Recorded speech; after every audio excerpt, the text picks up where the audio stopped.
doing today. Forgot my music today, so I'm gonna do something that's kind of out of my norm, right?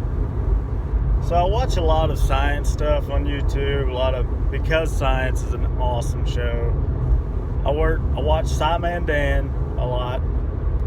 I like Tinfoil Tuesday and Flat Earth Friday. Y'all should definitely go check those out. I'll leave a link in the description to both those channels. They're both awesome.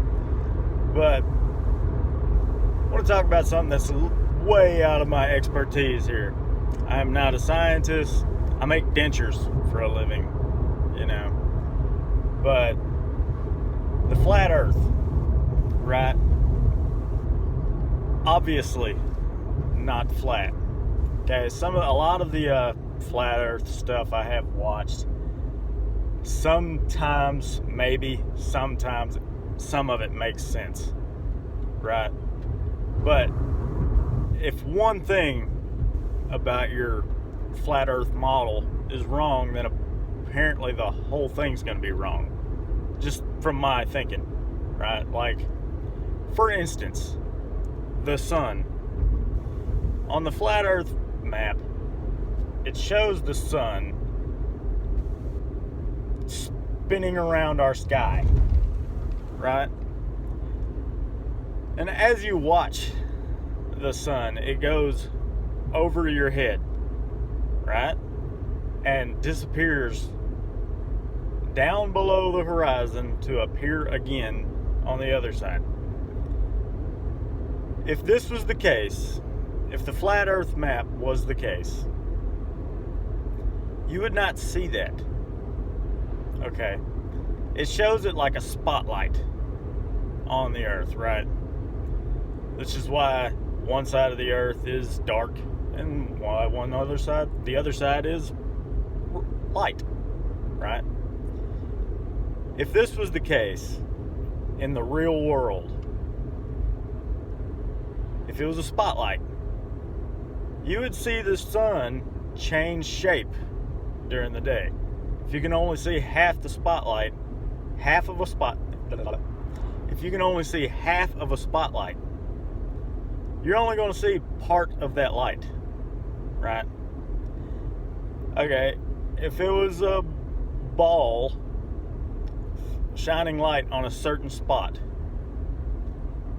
and it would get dimmer, which it does get dimmer throughout the day.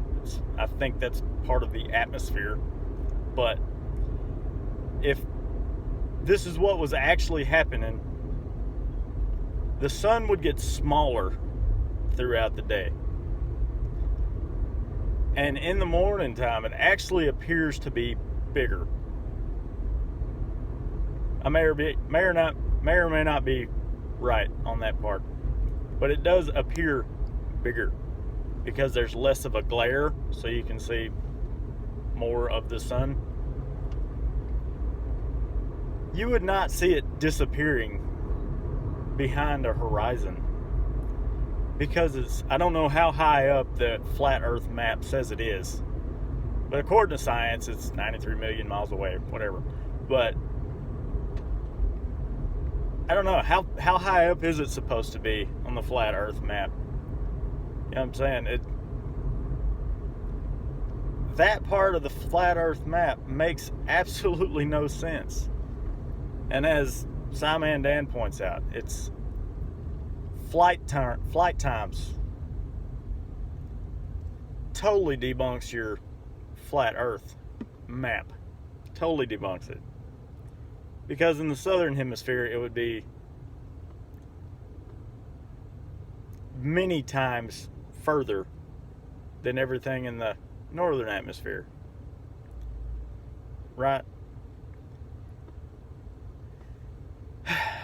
So don't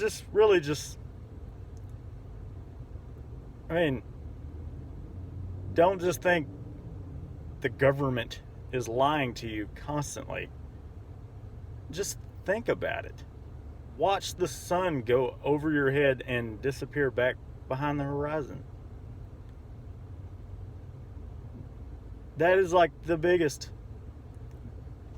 thing about the flat earth map. the sun doesn't make any sense on your flat earth map. Think about it. Just think. That part's common sense. Okay? So, I'm sorry, like I said, out of my expertise. I just wanted to throw that out there and make a video about this, whatever. But just tell me what you think in the comments, and if any of y'all like my videos, just tell me what music you want to hear next. Been practicing on my vocals for quite a while. I'm getting better, still not good, but I do love to sing, and I do like making these videos. Y'all have a wonderful day. I gotta go to work.